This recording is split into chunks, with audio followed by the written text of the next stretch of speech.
Good morning class. आज हम हमारे नए टेस्ट पेपर का सॉल्यूशन बनाते हैं। हमारा जो टेस्ट फॉर्म नंबर है वो हमारे पास है 024205। ये हमारे पास क्या है, हमारे एनटीपीसी एग्जाम की टेस्ट सीरीज है जिसमें टोटल हमारे पास मैथ्स के क्वेश्चन आते हैं 30। तो हम इन 30 क्वेश्चंस का एनालाइज करते हैं और इन क्वेश्चंस का एनालाइज करने से पहले सबसे पहले आप लोगों को हैप्पी न्यू ईयर। आप लोगों का नया साल स्टार्ट हो चुका है। नए साल में नई एनर्जी के साथ, नए जोश के साथ हम लोग अपने टारगेट को अचीव करने के लिए बढ़ते हैं। तो करते हैं आज के पेपर को स्टार्ट आज के पहले क्वेश्चन से। पहला क्वेश्चन हमें कह रहा है if a book has 252 pages how many digits have been used to number the pages. किसी पुस्तक में 252 पेज हैं तो उन पेजों की संख्या में कुल कितने अंक होंगे हमें ये बताना है। तो चलिए कोशिश करते हैं। 252 पेजेज की बुक है। अगर मैं 1 से 9 तक के पेज लिखता हूं तो 1 से 9 तक के पेज लिखने के लिए मुझे सिर्फ सिंगल डिजिट का यूज करना पड़ता है। तो 1 से 9 तक मुझे कितनी डिजिट्स यूज करनी पड़ती है? 9। फिर अगर अपन बात करें 10 से लेकर 99 तक, 10 से 99 तक कितने नंबर्स बनेंगे? 90 नंबर्स बनेंगे। नंबर्स कैसे निकालते हैं? नंबर्स निकालने का फॉर्मूला होता है L minus A plus 1, last minus first plus 1। जैसे यहाँ 99 माइनस 10 प्लस 1, तो हमारे पास टोटल नंबर कितने बने? 89 प्लस 1 90। अब 10 से 99 तक के नंबर्स लिखने के लिए, हर नंबर लिखने के लिए हमें दो डिजिट्स का यूज करना पड़ेगा। तो 90 नंबर्स लिखने के लिए हम लोग कितनी डिजिट्स यूज करेंगे? 180। और इसके बाद 100 से लेकर 100 से लेकर 252 तक के जब पेज हम लिखेंगे, 100 से लेकर 252 तक के पेज लिखेंगे तो देखो कितने नंबर्स होंगे? 252 माइनस में 100 प्लस 1, तो क्या आ जाएगा? 152 प्लस 1 153। तो 153 ये पेजेस लिखेंगे तो हर किसी में क्या 3 डिजिट यूज हो रहे? 100 101 3 डिजिट यूज हो रहे हैं। तो टोटल हमारे पास क्या आ जाएगा? 459। तो टोटल नंबर ऑफ डिजिट्स अपन यहां से निकालने की कितने यूज करें हमने? 9 और 9 18, कैरी आ गई 1, 8 5 13 और 1 14, तो क्या आ जाएगा? 648। तो नंबर ऑफ डिजिट्स हमने कितने यूज करे? 648। ये हमारा आंसर आ गया। चलिए नेक्स्ट क्वेश्चन की ओर बढ़ते हैं। क्वेश्चन नंबर 72 की ओर। कुछ लोग इस तरह के क्वेश्चन को करने के लिए 1 से 100 तक जो डिजिट्स यूज होते हैं उनको पहले से ही याद करके रखते हैं और उसके बाद फिर आगे बढ़ते हैं। तो आपको ऐसा करना है तो आप ऐसा भी कर सकते हो। 1 से 100 तक क्या होता है? 192 डिजिट्स यूज होते हैं। चलिए नेक्स्ट क्वेश्चन की ओर बढ़ते हैं। क्वेश्चन नंबर 72 की ओर। हमें दे रखा है x square minus y square is equal to 101, then find the value of x square plus y square given that x and y are natural numbers. x square minus y square equal to 101। x square minus y square क्या होगा? x plus y into x minus y। इसकी value 101 है। 101 क्या 3 digit का सबसे छोटा prime number होता है। तो 101 कब बन सकता है इन दोनों का मल्टीप्लाई? जब ये 101 और ये 1 हो। तो अगर x plus y 101 है, x माइनस वाई अगर 1 है तो x का मान क्या 101 प्लस 1/2, तो 102/2 मतलब 51।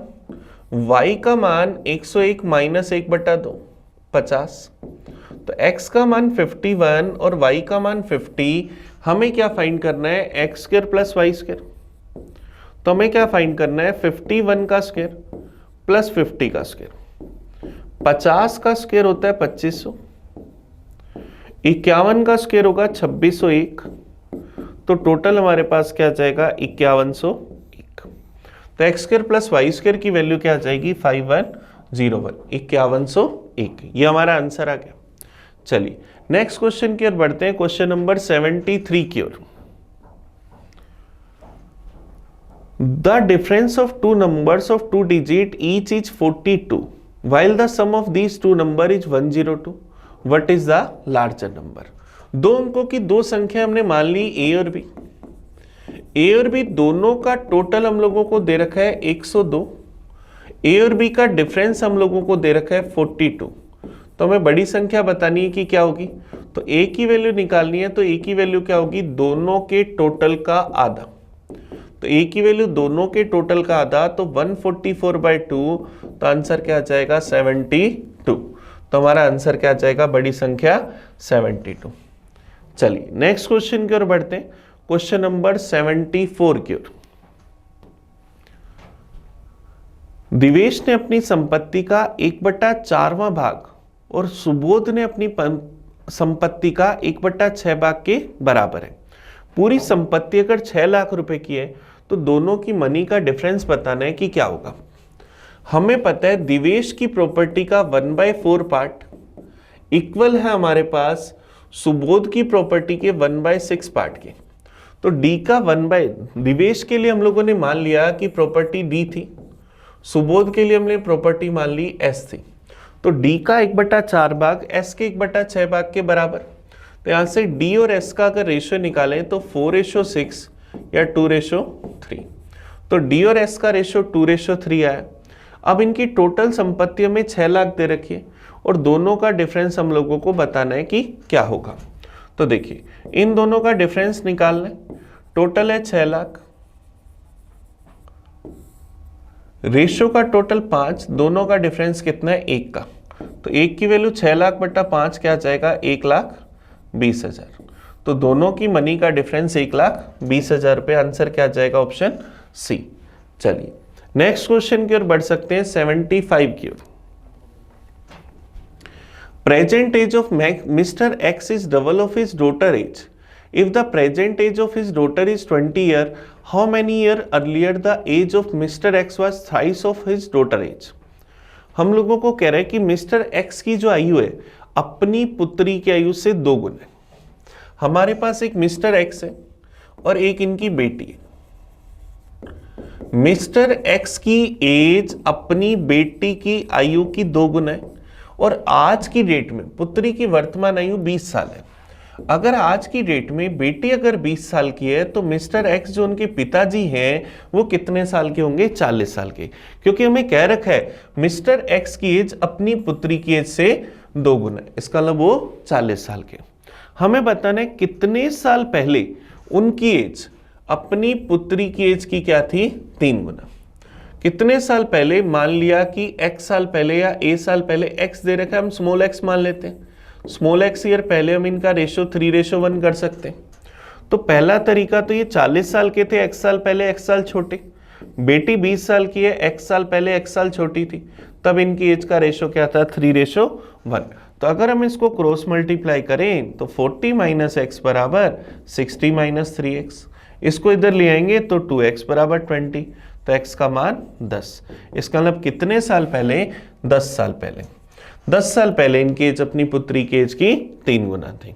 या तो हम ऐसे कर सकते हैं या हम चाहें तो ऑप्शन की मदद भी ले सकते हैं। एक एक ऑप्शन उठाकर चेक करेंगे, इतने इतने साल घटाते जाएंगे, जब मेरे पास ये रेशो 3:1 आ जाएगा वो मेरा आंसर हो जाएगा। चलिए नेक्स्ट देखते हैं 76 number. A chair cost ₹852 and a table cost ₹341. What will be the approximately cost for 4 दर्जन chairs and 5 दर्जन टेबल? हम लोगों को पता है कि एक चेयर की कॉस्ट 852 रुपए और एक टेबल की कॉस्ट 341 रुपए। ये सिंगल पीस की, एक पीस की रेट है। हम लोगों को चाहिए, हमें चाहिए 4 दर्जन तो चेयर, हमें चाहिए 4 दर्जन तो चेयर और चाहिए 5 दर्जन टेबल। इनका हमें टोटल रेट बताना है कि क्या होगा। चलिए एक चेयर 852 रुपए की, 4 दर्जन में टोटल कितनी आई 48, तो 852 गुना 48, ये इतने की चेयर हो गई। एक टेबल की रेट 341, 5 दर्जन में टोटल कितने आ गए 60 टेबल। हमें ये टोटल रुपीज फाइंड करने हैं कि इन दोनों का टोटल क्या होगा। चलिए कोशिश करते हैं। यहां से अगर अपन इसमें से देखें तो क्या मैं 12 कॉमन ले सकता हूं? 12 अगर कॉमन ले लूं तो क्या 852 गुना 4 प्लस 341 गुना 5 ये मेरे पास आ जाएगा। चलिए इसको सोल्व करते हैं। 852 को अगर 4 से गुना करूं, 8 चौक 3200, 32 और 2 3400, 8 341 को अगर मैं 5 से गुना करूं तो 300 का 5 गुना 1500 दो 1705, तो टोटल मेरे पास क्या आया 34 और 17 5100, 17 थी 5100, 5113, 12 गुना 5113, ये हमारे पास आया। अब 5000 को अगर मैं 12 से गुना करूं तो 60,000, 100 को 12 से गुना करूं तो 1200, 13 को 12 से गुना करूं तो 156, तो टोटल मेरे पास वैल्यू क्या आ जाएगी 61,356 रुपए। ये हमारा आंसर आ जाएगा ऑप्शन डी। ऑप्शन डी हमारे पास आंसर आ जाएगा। हमने इसकी बड़े आराम से टुकड़ों टुकड़ों में कैलकुलेशन कर ली, और आपको लगता है कि आप डायरेक्ट कर सकते हो तो बहुत ही अच्छी बात है। चलिए नेक्स्ट क्वेश्चन की ओर बढ़ते हैं। Question number 77। A rectangle pool of 20 meter width and 60 meter long is surrounded by a walkway of uniform width. If the total area of the walkway is 516 meter square, how width in meter of the walkway? हमें कह रहे हैं कि हमारे पास आयताकार पुल है जिसकी चौड़ाई हम लोगों को दे रखी है 20 मीटर, लंबाई हम लोगों को दे रखी है 60 मीटर। इसके चारों ओर हमने समान चौड़ाई का एक रास्ता बनाया। मान लिया इस रास्ते की चौड़ाई x मीटर, इस रास्ते की चौड़ाई हम लोगों ने मान ली x मीटर। तो हमारे पास इसकी बाहर से जब लंबाई लेंगे तो 60 plus x plus x 60 plus 2x आ जाएगी। बाहर से अगर हम इसकी चौड़ाई लेंगे xx तो चौड़ाई क्या आ जाएगी 20 प्लस 2x। तो हमें अगर इस रास्ते का एरिया निकालना है तो हम क्या करेंगे, पूरे के एरिया में से लंबाई गुना चौड़ाई में से अंदर वाली लंबाई गुना चौड़ाई घटा देंगे। तो हमारे पास क्या जाएगा, इस वॉकवे का एरिया 516, 561 नहीं भाई 516 मीटर स्क्वायर। तो देखो 20 गुना 16 मेरे पास क्या जाएगा 1200, 500 उधर आते ही प्लस का, तो क्या जाएगा 60 plus 2x into 20 plus 2x बराबर हमारे पास क्या जाएगा 12 और 5 1716। अब हमें इस पथ की चौड़ाई बतानी है, इसका मतलब x का मान बताना है। तो ऑप्शन से अपन एक एक वैल्यू ट्राई करते हैं। सबसे पहले मैं पॉइंट वाली वैल्यू को इग्नोर करके एक बार अगर 3 मीटर को चेक करूं तो यहां मैं 60 प्लस 3 दूनी 6 66, 20 प्लस 6 26। अब 6 और 6 का गुना करूंगा 36, यूनिट डिजिट 6 बन रहा है। इसका मतलब ये इसके होने की पॉसिबिलिटी बहुत ज्यादा है, तो अपन इनको गुना करके देख लेते हैं। 6 इंटू 6 36, कैरी बच जाएगी 3, ये 36 और ये मेरे पास 4 40 और 3 43, कैरी बच गई 4, 6 दूनी 12, मेरे पास यहां से क्या आ जाएगा 6 इंटू 6 मैंने सबसे पहले 36, कैरी बच गई 3, फिर ये क्या करा 36 और 4 40 और 3 43 लिख दिया, 3 कैरी बच गई 4, 12 4 1636। तो ये तो मेरे पास क्या बना 1636। इसका मतलब 3 मीटर तो नहीं होगा, क्योंकि 3 मीटर होता तो मुझे वैल्यू मिल जाती। चलिए अब नेक्स्ट अगर अपन इसमें नेक्स्ट वैल्यू ट्राई करके देखें, 3 की जगह अगर हम ये ऊपर वाला भी कट गया, इसको अपन लिख लेते हैं 20 प्लस 2x। तो अगर अपन 3.5 को चेक करें, 3.5 को चेक करें तो क्या बनेगा 7, तो ये 67 और ये 27, 7 इंटू 7 49, तो ये तो हो नहीं सकता। तो एक बार अगर अपन 3 को फिर से चेक करें, कहीं हमने कैलकुलेशन में गड़बड़ तो नहीं कर दी, क्योंकि ये पॉइंट वाला नहीं बनेगा, ये 9 बनेगा, तो 9 इंटू 9 81, तब ये भी नहीं बनेगा, 4.3 हो नहीं सकता। तो यहां से क्या आ जाएगा 12 और 5 7 16 1716। अब अपन अगर इसको 3 लें तो 60 और प्लस 6 66, यहाँ से क्या बनेगा 26, ये 36 कैरी आ गई 3, ये मेरे पास क्या बना 36 और 12, ये अपन ने गुना में गलती कर दी, 36 और 12 48 और 3 51, बच जाएगा 5, 6 दूनी 12 और 5 17। बिल्कुल 3 से ही हमारा आंसर आ रहा है, 3 से ही हमारा सही आंसर आ रहा है, क्योंकि हम लोगों ने लास्ट टाइम कैलकुलेशन में मिस्टेक कर दी, लेकिन सही आंसर 3 ही है। तो 1716 मीटर स्क्वायर बन रहा है, तो हमारा आंसर आ गया 3। ऑप्शन से करना इस क्वेश्चन को बेस्ट रहता है। ऑप्शन के बिना अगर हम इस इक्वेशन को सोल्व करना चाहें तो ये हमारे पास क्वाड्रेटिक इक्वेशन बन जाती है, जो हमारे लिए बड़ा टिपिकल सा प्रोसेस हो जाता है सोल्व करना। चलिए नेक्स्ट क्वेश्चन की ओर बढ़ते हैं 78 की ओर। What is the distance in between two parallel chords of length 32 and 24 centimetre in a circle of the radius 20 centimetre? हमें कह रहे एक वृत्त की दो समांतर जीवाओं के मध्य की दूरी बतानी है अगर उनकी लंबाई 32 और 24 और वृत्त की त्रिज्या 20 है। अब एक कोड की लेंथ 32, दूसरे की लेंथ 24, दोनों एक दूसरे के पैरेलल है, तो हमें पता है कि आर स्क्वायर का फॉर्मूला होता है एक छोटा सा a/2 का स्क्वायर प्लस b/2 का स्क्वायर। तो a/2 16 का स्क्वायर 256, 24/2 12 का स्क्वायर 144, टोटल बना 400। आर स्क्वायर की वैल्यू अगर 400, इसका मतलब रेडियस का मान 20 सेंटीमीटर, तो इस कंडीशन को सेटिस्फाई कर रहा है। इस कंडीशन को सेटिस्फाई कर रहा है तो दोनों के बीच की दूरी होगी या तो दोनों के टोटल के आधे के बराबर या दोनों के डिफरेंस के आधे के बराबर। तो दोनों का टोटल अगर मैं करूं तो 32 + 24 56/2 28 सेंटीमीटर, या दोनों का अगर मैं डिफरेंस करूं तो 32 में से 24 गया तो क्या बचा 8, 8/2 क्या आएगा 4 सेंटीमीटर। तो 28 सेंटीमीटर और 4 सेंटीमीटर में से कोई ऑप्शन होना चाहिए, तो यही हमें ऑप्शन डी दे रखा है 4 और 28, ये हमारा आंसर आ जाएगा। चलिए, तो ये हमारे पास बड़ी इजी सी थ्योरम है कि अगर दो सर्किल हैं, एक सर्किल है उसके अंदर अगर दो कोर्ड्स एक दूसरे के समांतर हैं तो दूरी या तो दोनों अगर अपोजिट डायरेक्शन में है, दोनों के टोटल के हाफ के बराबर है तो आर स्क्वायर ये होगा, या आर स्क्वायर ये है तो दूरी ये होगी। सेम अगर दोनों सेम डायरेक्शन में है तो दोनों के बीच की दूरी बस दोनों के डिफरेंस के हाफ के बराबर होगी और आर स्क्वायर का फॉर्मूला सेम रहता है। चलिए नेक्स्ट क्वेश्चन की ओर बढ़ते हैं, 79 की ओर। A batsman has a certain average run in 16 innings. In the 17th inning, he makes 85 run. Thereby, his average is increased by 3. What is the average after the 17th inning? अब देखो, अगर वो 17वीं पारी में 85 रन बनाता, 85 run बनाता और उसका एवरेज वही रहता, उसका एवरेज अगर वही रहता जो पहले था तो इसका मतलब उसका एवरेज कितना था 85। लेकिन 17वीं पारी में जब उसने 85 रन बनाए उसका औसत 3 रनों से बढ़ गया। औसत 3 रनों से बढ़ गया, इसका मतलब प्रत्येक पारी में 3-3 रन बढ़ गए। तो टोटल 17 पारियां हैं, 3-3 रन बन गए, हर पारी के 3-3 रन बढ़ गए, तो टोटल कितने रन बढ़ गए 51। तो 85 में से अगर 51 कम कर दूं तो क्या आया 34 रन। इसका मतलब अगर वो 34 रन बनाता तो अपने पुराने एवरेज पर आता, तो 34 रन उसका क्या होगा पुराना एवरेज। इसका मतलब 16 पारियों का एवरेज जो है वो क्या है उसका 37 रन ओल्ड एवरेज।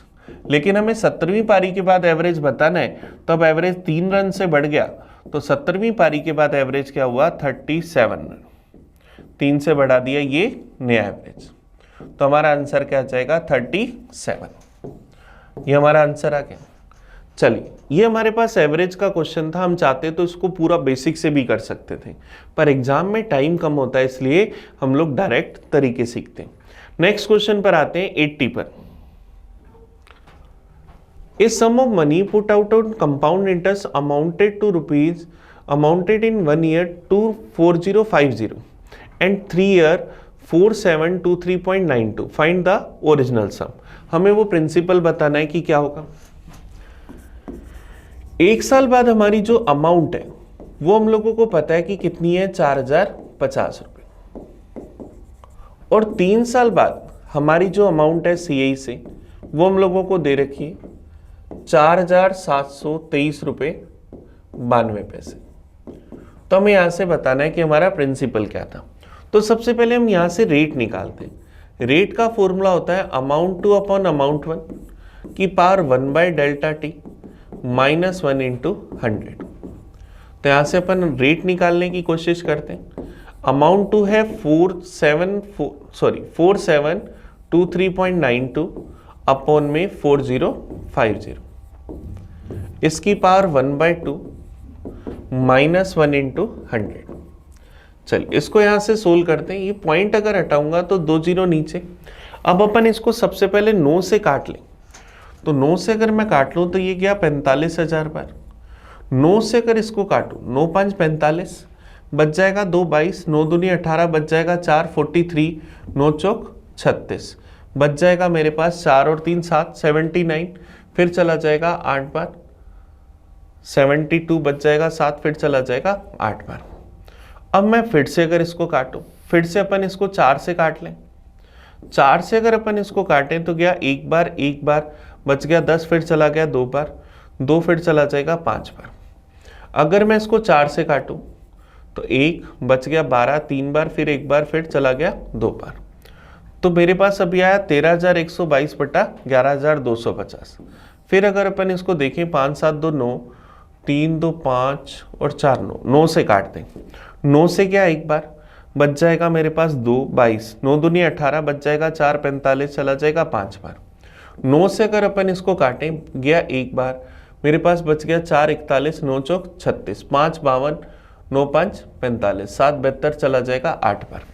फिर से अगर मैं इसको काटूं 2 से तो 729 बटा 625 की पार 1/2 माइनस 1 गुना में 100।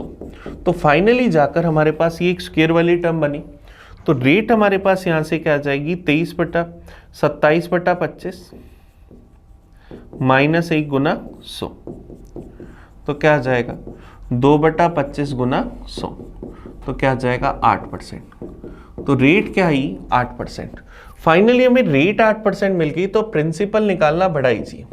हमें पता है एक साल में हमारी अमाउंट 108% बनेगी। तो 4,050 रुपये वैल्यू किसकी होगी 108% की। वैल्यू हमें किसकी चाहिए 100% की। परसेंटेज से परसेंटेज क्या, अगर अपन इसको काट लें, ये मेरे पास 4 से चला गया 27 बार, ये चला गया 25 बार।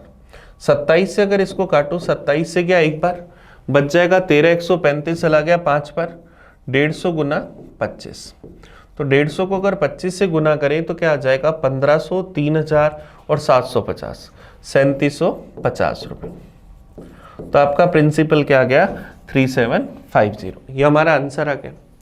चलिए, बस इस क्वेश्चन में थोड़ी सी कैलकुलेशन थी क्योंकि वैल्यू इस हिसाब से दे रखी है और हमारा एसएससी कुछ क्वेश्चन कैलकुलेटिव जरूर देता ही देता है। सेम ऐसे ही एनटीपीसी भी कुछ कैलकुलेटिव क्वेश्चन देता है, तो हमें पूरा ध्यान रखना है। चलिए, हम भी अपने पेपर के 10 क्वेश्चन करें। पेपर में टोटल आते हैं 30 क्वेश्चन। तो बढ़ते हैं क्वेश्चन नंबर 81 की ओर। If the rate of sugar is increase by 20%, how much percent must a household reduce his consumption on sugar so as not to increase his expenditure? चीनी का मूल्य 20% बढ़ गया, 20% बढ़ गया। इसका मतलब रेट अगर ओरिजिनलिटी में 5 था, 20% का मतलब 1/5। रेट ओरिजिनलिटी में 5 था तो अब कितना हो गया 6। अब हमें पूछ रहा है कि यूज कितना कम करें कि हमारा एक्सपेंडिचर फिक्स रहे, उसमें कोई चेंज ना हो। तो यहाँ पर रेट अगर 5 से 6 हो गया तो यूज हमें क्या करना पड़ेगा 6 से 5।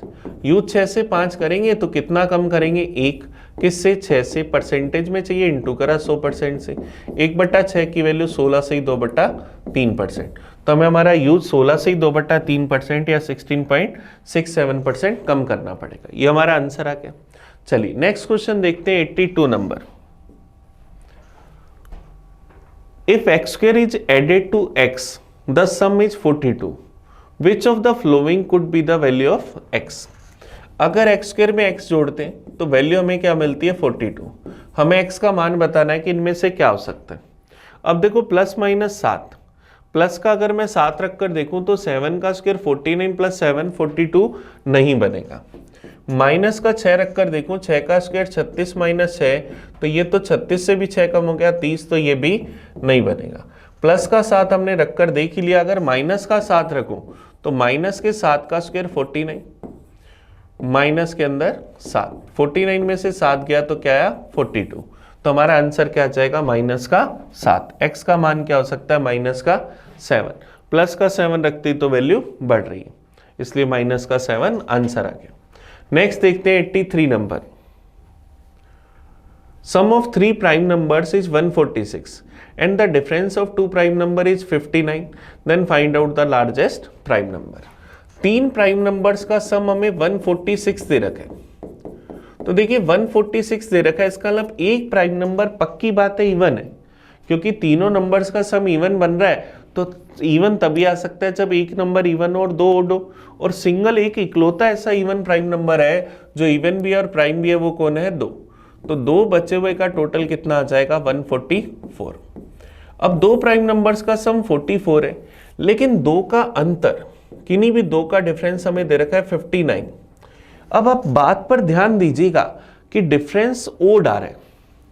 अगर मैं दोनों ओड प्राइम नंबर्स को सब्ट्रैक्ट करता, 5 में से 3 घटाता 2 आता, इवन आता, 7 में से 5 घटाता 2 आता, इवन आता, तो इन दोनों का डिफरेंस अगर ओड आ रहा है तो पक्की बात है कि इसमें एक प्राइम नंबर क्या था, इवन था।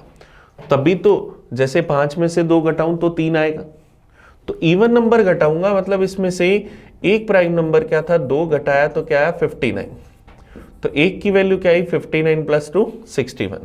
तो इन दोनों में से एक प्राइम नंबर क्या हुआ 61। इन दोनों में से एक प्राइम नंबर 61 हुआ तो दूसरा प्राइम नंबर क्या होगा 83। तो दोनों प्राइम नंबर 83 और 61 बड़ा बताना है, तो आंसर क्या आ गया 83। ये हमारा आंसर आ गया। हमें सबसे पहले तीनों प्राइम नंबर्स का सम 146 दिया था, तो ये कब होगा, जब एक प्राइम नंबर इवन होगा। इसका मतलब मेरे पास एक प्राइम नंबर इवन रखा तो दो का सम 144 और दोनों का डिफरेंस 59 है, तो डिफरेंस तभी ओड आ सकता है जब एक प्राइम इवन हो। तो दो का मान रखा तो एक का मान 61 तो दूसरे का 83। चलिए नेक्स्ट क्वेश्चन पर आते हैं 84 पर। यह हमें एक डायग्राम दे रखा है, इसमें ए बी और सी डी एक दूसरे के समांतर है। ये दोनों लाइनें एक दूसरे के समांतर है। बी ई और एफ एच एक दूसरे के समांतर है, ये दोनों आपस में समांतर है। तो हमें क्या करना है, वैल्यू बतानी है एफ एच ई की। ये वाला कोण बताना है, ये 60 और ये 50 दोनों का टोटल 110 डिग्री, तो ये कितना 70 डिग्री, और ये अगर 70 डिग्री तो ये कितना 110 डिग्री। तो आंसर क्या जाएगा 110 डिग्री, क्योंकि समांतर रेखाओं के बीच में बने कोणों का योग कितना होता है 180 डिग्री। इन दोनों का सम 180 डिग्री होना चाहिए, तो एक 70 है तो दूसरा 110 डिग्री। ये हमारा आंसर आ गया। चलिए नेक्स्ट क्वेश्चन की ओर बढ़ते हैं 85 की ओर। एक व्यक्ति एक कुत्ते को उसके प्रारंभिक मूल्य के 20% डिस्काउंट पर खरीदता है और प्रारंभिक मूल्य के 40% लाभ पर बेच देता है, तो उसके द्वारा प्रतिशत लाभ बताना है कि क्या होगा। अब मान लिया कि एक कुत्ते का प्रारंभिक मूल्य 100 था, उसने इसको 20% डिस्काउंट पर खरीदा, इसका मतलब उसने इसको कितने में खरीदा 80 में, और उसने इसको प्रारंभिक मूल्य के 40% ज्यादा पर बेच दिया, इसका मतलब कितने में बेच दिया 140 में। 80 में खरीदा और 140 में बेच दिया, तो कितना प्रॉफिट कमाया 60 का, कितने पर 80 पर, परसेंटेज में चाहिए इंटू करा 100% से। 60/80 क्या 3/4 और 3/4 की वैल्यू 75%, तो उसे कितना प्रॉफिट हो गया 75% का। ये हमारा आंसर आ जाएगा ऑप्शन बी। ये हमारा आंसर आ गया। ये प्रॉफिट लॉस का क्वेश्चन है। चलिए नेक्स्ट क्वेश्चन की ओर बढ़ते हैं 86 की ओर। 16 worker can do a piece of work in 16 days. 4 days after they started the work, 8 more workers joined them. How many days will they now taken to complete the remaining work? बचा हुआ काम कराने के लिए हमें कितने और दिन लगेंगे, ये हमें बताना है। तो अब देखो 16 लोगों के लिए कोई एक काम था 16 दिन का, 4 दिन के बाद, तो 4 दिन बाद जब कुछ लोग आ रहे हैं तो सबसे पहले हमें हमारा स्टॉक चेक करना है। 16 लोगों के लिए बचा हुआ काम कितने दिन का 12 दिन का, लेकिन हमें कह रहा है 8 वर्कर और आगे, तो 16 और 8 कितने हो गए 24। ये बचा हुआ काम कितने दिन में करेंगे x दिन में। हमें इस x की वैल्यू निकालनी, क्रॉस मल्टीप्लाई कर दें। 24 इंटू आर इंटू एक्स बराबर 16 गुना आर गुना 12। आर से आर गया, 12 से गया 2 बार, 2 से गया 8 बार, तो बचा हुआ काम कितने दिन में कर लेंगे 8 दिन में। ये हमारा आंसर आ जाएगा। तो ऑप्शन ए हमारा आंसर आ गया। ये हमारे पास टाइम एंड वर्क का क्वेश्चन था, जिसमें हम कह सकते हैं ये रिमेनिंग फूड पर बेस्ड क्वेश्चन था। नेक्स्ट क्वेश्चन देखते हैं 87। 50% student fail in mathematics, 40% student fail in biology and 30% student pass in both the subjects, then what percentage of the student fail in both subject. हमें देखो दोनों subject में पास दे रखे हैं 30%, मैथ और बायोलॉजी दोनों में 30% पास दे रखे, तो इन फेल को भी पास में बदल लें। मैथ्स में फेल है अगर 50%, तो पास भी कितने होंगे 50%। हमें कह रहे 40% स्टूडेंट फेल है बायोलॉजी के अंदर तो 40% फेल है, तो पास कितने होंगे? 60%। तो हमने तीनों को पास में बदल लिया, क्योंकि हमारे पास ये तीनों हमेशा सेम होने चाहिए। तो हमें बताना क्या है, दोनों में, मैथ्स और बायोलॉजी में, दोनों में फेल कितने। तो अपन इसको वेन डायग्राम से कर लेते हैं। हमारे पास जो पास है मैथ्स में, हम कहते हैं उनके लिए बाहर समोसा रखा गया, वो समोसा लेकर आकर बैठ जाओ, तो 50% क्लास समोसा लेकर आकर बैठ जाएगी। फिर हम कहते हैं कि जो पास है बायोलॉजी के अंदर, वो बाहर जाओ, उनके लिए कचौरी रखी गई है, तो 60% क्लास कचौरी लेकर आकर बैठ जाएगी। अब क्लास में कुछ ऐसे लोग होंगे जिनके पास समोसा भी होगा और कचौरी भी होगी, वो कौन होंगे? जो दोनों सब्जेक्ट में पास है। तो 30% के पास दोनों चीजें। अब 50% के पास समोसा है, जिसमें से 30% के पास दोनों चीजें हैं, तो सिर्फ समोसा कितने लोगों के पास हुआ? 20% के पास। 60% के पास कचौरी है, 30% के पास दोनों है, तो सिर्फ कचौरी कितने के पास? 30% के पास। तो इन तीनों का अगर अपन टोटल करें तो क्या है? 80%। इसका मतलब 80% क्लास ऐसी है जो या तो पास है मैथ्स के अंदर, या पास है बायोलॉजी के अंदर, या मैथ्स और बायोलॉजी दोनों के अंदर। तो ये 80% हुए, तो बचे हुए क्या होंगे? दोनों सब्जेक्ट में फेल, तो मैथ्स और बायोलॉजी दोनों में फेल। 100 - 80 20%।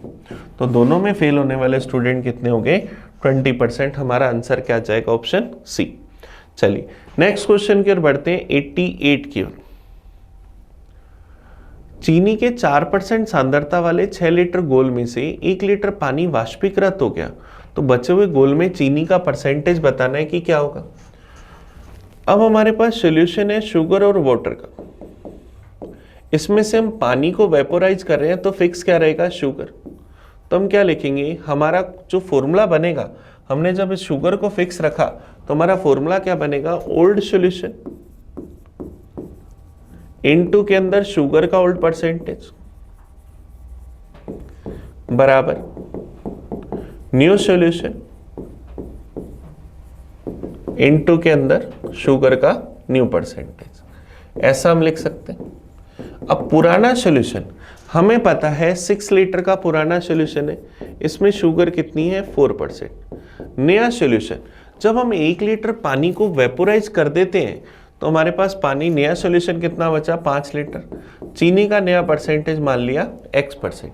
हमें x की वैल्यू निकालनी है, परसेंटेज से परसेंटेज गया, x की वैल्यू 6 चौक 24/5, तो क्या आ जाएगा? 4 से 4/5। तो शुगर का न्यू परसेंटेज क्या आया? 4 से 4/5%। ये हमारा आंसर आ जाएगा। तो ऑप्शन क्या आ जाएगा? Option B. ये हमारे पास आया। ये हमारा मिक्सचर से रिलेटेड क्वेश्चन है। चलिए नेक्स्ट क्वेश्चन की ओर बढ़ते हैं, 89 की ओर। A dealer allows 10% discount on the mark price of every bicycle and yet made a profit of 25% on each bicycle. Find the cost price of each bicycle when list price is 50 rupees. हमें प्रत्येक bike का list price पता है कि 50 रुपये, वो 25% का लाभ कमाता है और 10% का डिस्काउंट देता है। हमें प्रत्येक साइकिल का क्रय मूल्य बताना है कि क्या होगा। तो अगर हम फॉर्मूला यूज करें MRP अपॉन CP बराबर 100 प्लस माइनस प्रॉफिट या लॉस अपॉन 100 माइनस डिस्काउंट। तो MRP हमारे पास 50 रुपये, कॉस्ट प्राइस नहीं पता, प्रॉफिट हो रहा है उसे 25% का, तो 100 प्लस 25 125। डिस्काउंट वो कितना दे रहा है? हर बार वो डिस्काउंट देता है 10% का। 100 माइनस 10 90। 25 से क्या? 2 बार। 25 से क्या? 5 बार। 5 से क्या? 18 बार। क्रॉस मल्टीप्लाई करा, कॉस्ट प्राइस बराबर 18 इंटू 2 36 रुपये। तो उस आर्टिकल का कॉस्ट प्राइस क्या आ जाएगा? 36 रुपीज। ये हमारा आंसर आ जाएगा। ये हमारा MRP CP प्रॉफिट लॉस और डिस्काउंट के रिलेशन का फॉर्मूला है। चलिए ये क्वेश्चन था प्रॉफिट लॉस का। नेक्स्ट क्वेश्चन पर आते हैं 90 पर। रमेश एक काम को 20 दिन में कर सकता है, वह अकेला 10 दिन तक काम करता है और शेष काम वह संजीव की सहायता से 2 दिन में पूरा कर लेते हैं। तो दोनों एक साथ काम करते हैं, तो पूरा काम कुल कितने दिन में पूरा हो जाएगा? रमेश के लिए काम है 20 दिन का, रमेश ने 10 दिन तक काम करा, उसके बाद बचा हुआ काम रमेश और संजीव ने मिलकर कितने दिन में कर लिया? 2 दिन में। तो देखो ध्यान देना, बड़ा इजी सा क्वेश्चन है। हम बिना इसमें किसी मेहनत के इस क्वेश्चन को कर सकते हैं। रमेश के लिए पूरा काम 20 दिन का था, अगर उसने 10 दिन का काम कर लिया तो क्या उसने आधा काम कर लिया? उसके लिए बचा हुआ भी आधा काम होगा। बचा हुआ आधा काम, बचा हुआ 1/2 पार्ट जो वर्क है वो रमेश और संजीव ने मिलकर अगर 2 दिन में कर लिया तो दोनों पूरा काम क्या करेंगे? डबल टाइम 4 दिन में कर देंगे। तो दोनों मिलकर पूरा काम कितने दिन में कर देंगे? 4 दिन में। ये हमारा आंसर आ जाएगा। हमें नया एफिशिएंसी निकालनी, नया कुछ करना, डायरेक्ट हमने आंसर निकाल लिया। चलिए, हमने पेपर के कर लिए 20 क्वेश्चन, पेपर में आते हैं 30 क्वेश्चन। तो अगले 10 क्वेश्चन की ओर बढ़ते हैं, क्वेश्चन नंबर 91 की ओर। एक ट्रेन 150 मीटर लॉन्ग है। A train 150 metre long is running at the speed of 36 kilometre per hour. Another train 100 meter long is running at the speed of 21 km per hour in same direction. How long will the fastest train take to pass the slower train?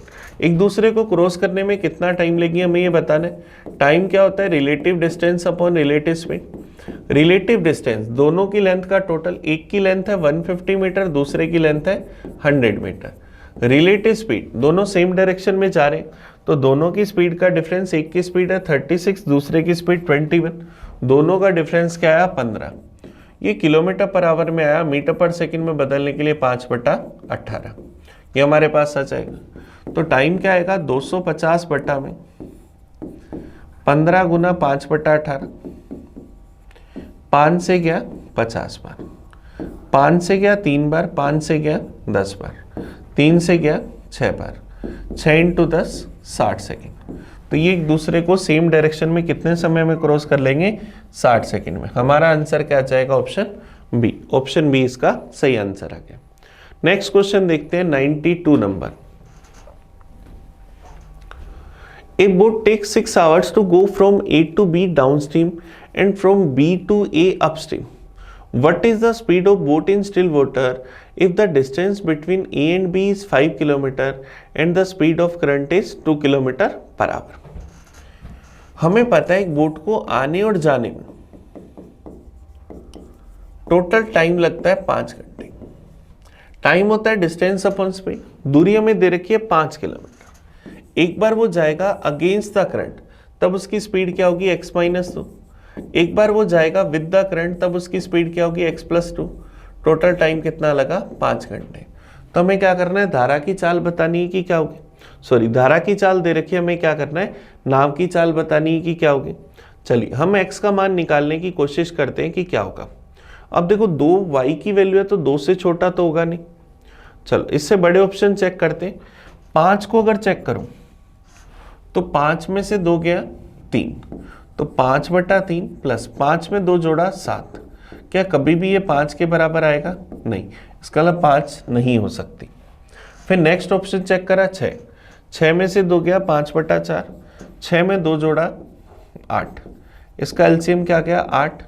तो क्या आएगा? 10 + 5 15/8। क्या 5 के बराबर बना? नहीं, तो ये भी नहीं हो सकता। अगर मैं 3 चेक करूं तो 5/3 - 2 1 प्लस 5/3 + 2 5, 5/1 का मतलब 5।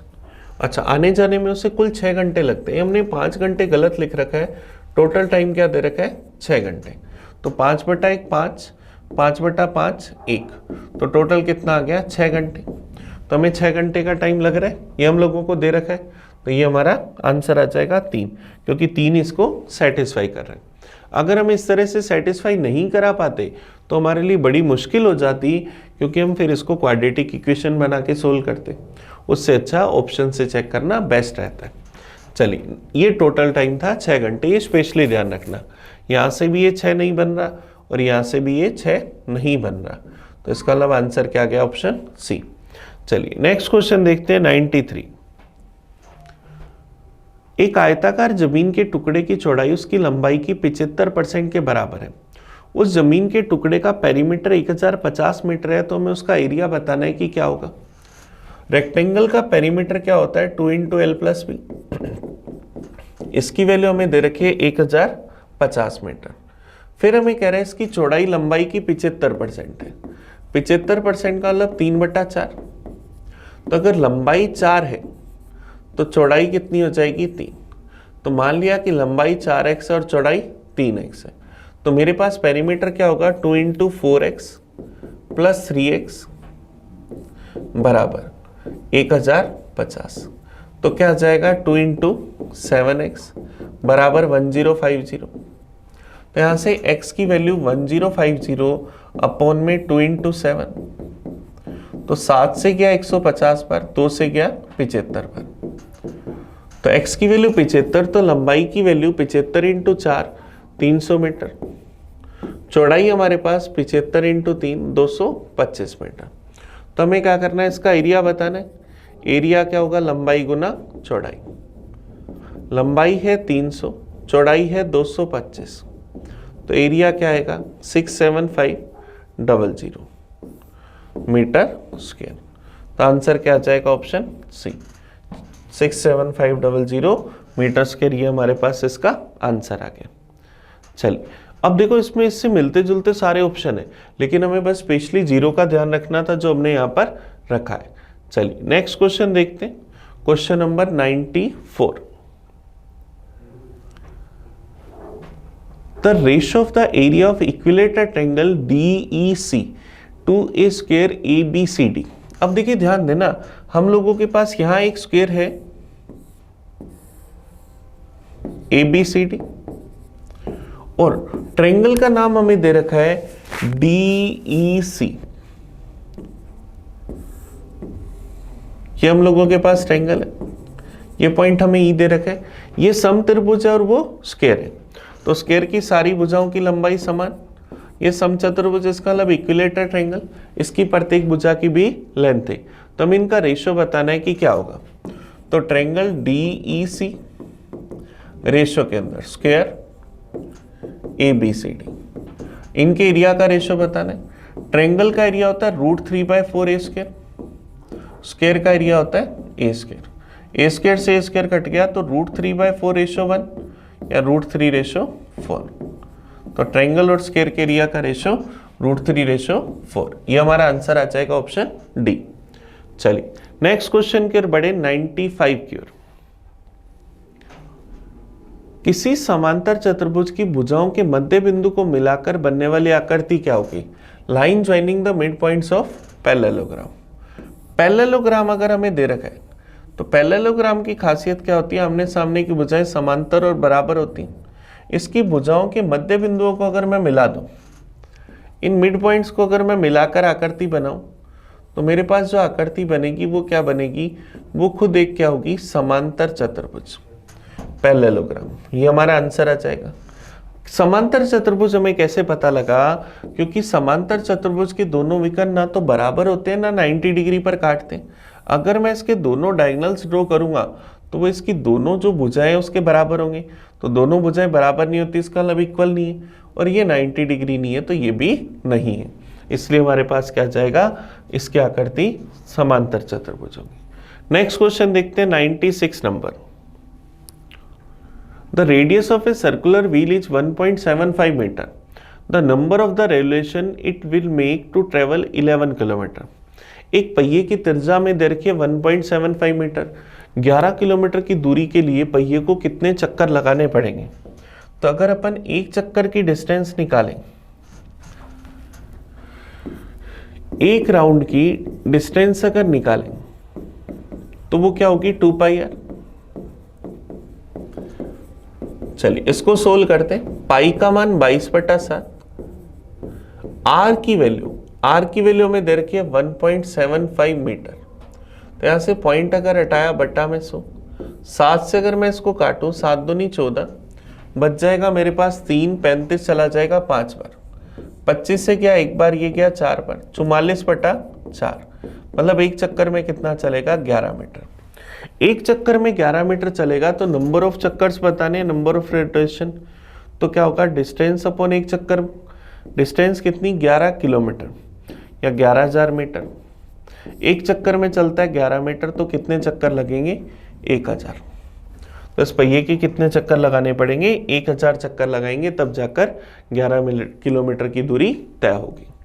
नेक्स्ट क्वेश्चन की ओर बढ़ते हैं 97 की ओर। If theta be a acute angle and cos theta is equal to 15/7, then the value of cot 90 minus theta. Cos theta क्या होता है? Base upon hypotenuse. इसका मतलब अगर अपन एक राइट एंगल ट्रायंगल बनाए, ये अगर थीटा लो तो बेस कितना 15, हाइपोटेनियस कितना 17। तो हमें पता है 8, 15 और 17 ट्रिपलेंट रेशियो होते हैं। इसका मतलब परपेंडिकुलर कितना हो जाएगा? 8 हो जाएगा। हमें वैल्यू किसकी बतानी है? कोट 90 माइनस थीटा की। कोट 90 माइनस थीटा क्या होगा? tan theta. और tan थीटा क्या होगा? Perpendicular upon base. परपेंडिकुलर 8 और बेस कितना 15। तो आंसर क्या जाएगा? 8/15। ये ऑप्शन बी हमारा आंसर आ जाएगा। चलिए नेक्स्ट क्वेश्चन की ओर बढ़े, 98 की ओर। A sphere and a cube have equal surface area. The ratio of volume of sphere to that of cube. एक गोले और एक घन के सहज क्षेत्रफल हमें बराबर दे रखे, तो हमें क्या करना है? गोले और घन के आयतनों का अनुपात बताना है कि क्या होगा। एक हमारे पास स्फीयर और एक क्यूब है, इनके हमें टोटल सरफेस एरिया इक्वल दे रखे। स्फीयर की भुजा मैंने रेडियस मान ली r, क्यूब की साइड मान ली a। स्फीयर का total surface area 4πr², cube का टोटल सरफेस एरिया 6a²। तो यहाँ से r² और a² का रेशो 6:4π, या r और a का रेशो 6/2π या 3/6/4π या 3/2π। तो r और a का रेशो √3 रेशो में √2√π। हमें इनका वॉल्यूम चाहिए, इनके वॉल्यूम्स का रेशो चाहिए। हमें पता है स्फीयर का वॉल्यूम होगा 4/3πr³, क्यूब का वॉल्यूम होगा a³। r की जगह मैं √3 रखूं तो 4/3π√3 का क्यूब, तो क्या आ जाएगा? 3√3।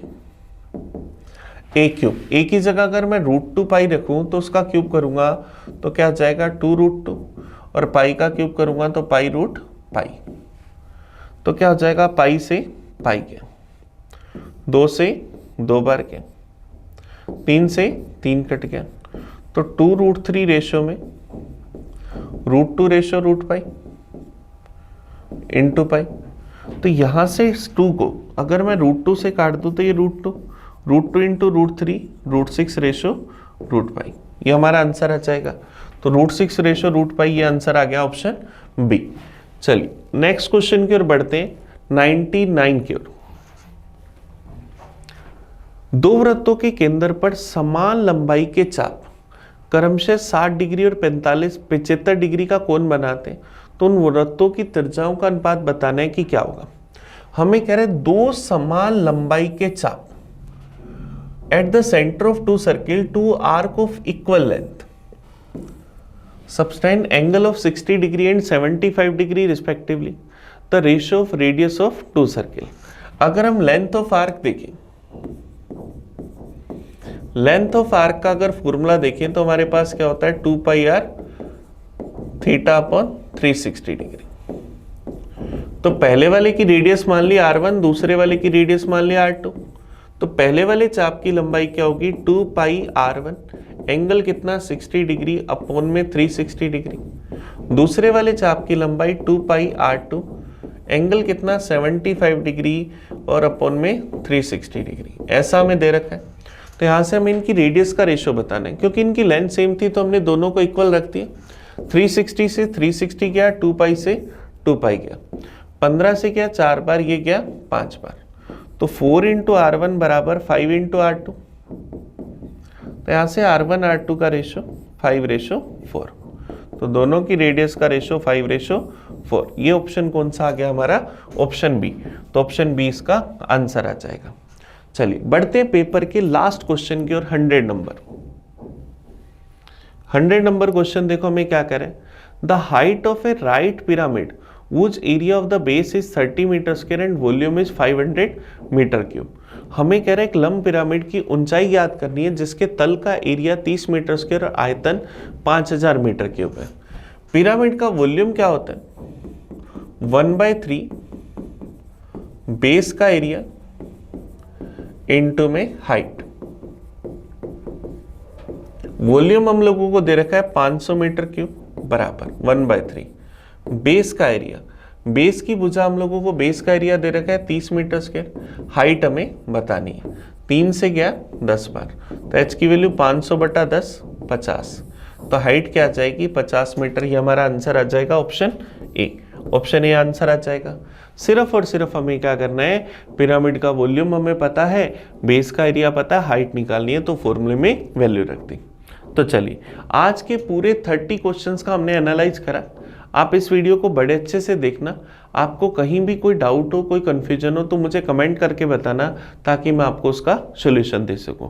तब मिलेंगे अगले पेपर में नए सॉल्यूशन के साथ। तब तक थैंक यू। मैं आपका अपना प्रिंस, पढ़ते रहें। Thank you.